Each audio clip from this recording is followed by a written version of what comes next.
One report said, and we can't confirm any of this, that a plane may have hit one of the two towers of the World Trade Center. Oh my God. That looks like a second plane. Our belief at the moment is that an aircraft has crashed into the Pentagon. By 9:34 a.m., it had become clear to air controllers that yet another plane had been hijacked. Then word started reaching the press. Across the scanner in our newsroom was said that there was a flight that was missing. There had been a flight that they thought was heading towards Pittsburgh or Johnstown, which is where I was, and they couldn't get in touch with it. They were talking about Flight 93. It had changed direction and was apparently now over Pennsylvania. All indications were that the plane was heading towards the nation's capital. But the hijackers had been careful to turn off the transponder, cutting all communication with air traffic control. From a plane near Cleveland, a call came into the GTE phone center. It was particularly alarming. When I took over the call, there was a gentleman on the line, very soft-spoken, calm. The soft-spoken gentleman was Todd Beamer, a passenger on United 93.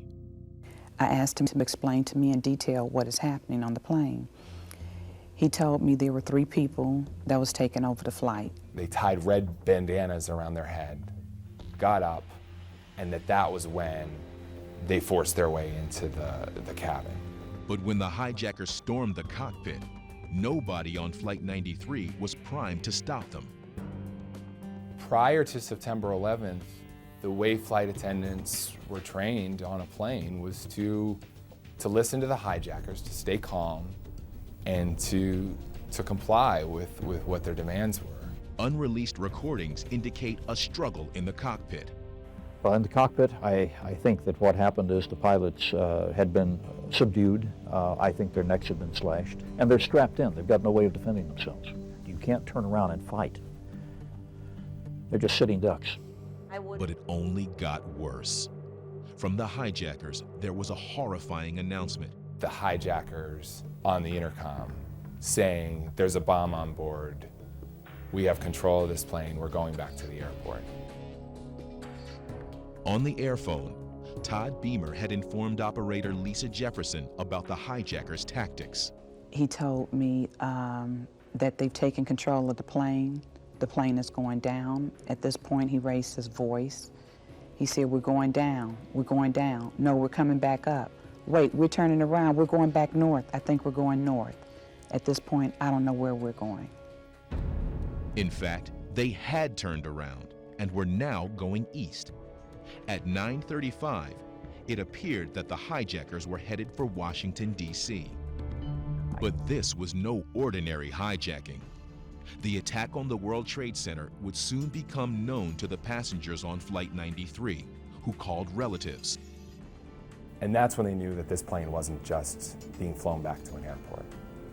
Once those people on board that plane knew it, they knew there was no going back. I mean, this was the new reality of what we face now, and they were the first ones that realized they needed to do something. In the air above Pennsylvania, a plot was brewing. Ty told me that him and a few other guys were thinking about jumping the guy with the bomb. He felt that he had to do to try to save the plane, at least try to get the plane to land safely. And I told him that he had every hope, and I had hope for him that they could land the plane safely. He turned from me to speak to someone else, and he said, "Are you ready?" I couldn't hear their response. He said, "Okay, let's roll."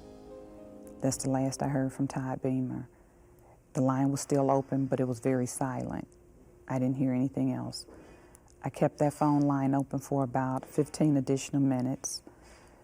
And while our operations center was tracking the call, we heard that the plane had crashed in Pittsburgh. And I knew that was his flight. I felt that I had just lost a good friend. A 35-foot deep pit in Pennsylvania became the grave of everybody on Flight 93. People were drawn to Flight 93 because they felt those people on board were the first warriors in the battle against terrorism. And that's a theme you see in this temporary memorial over and over again in the messages people leave. Thank you for fighting back. Thank you for starting this fight against terrorists. I think people have thought that through and thought, would I do that? These people did something special.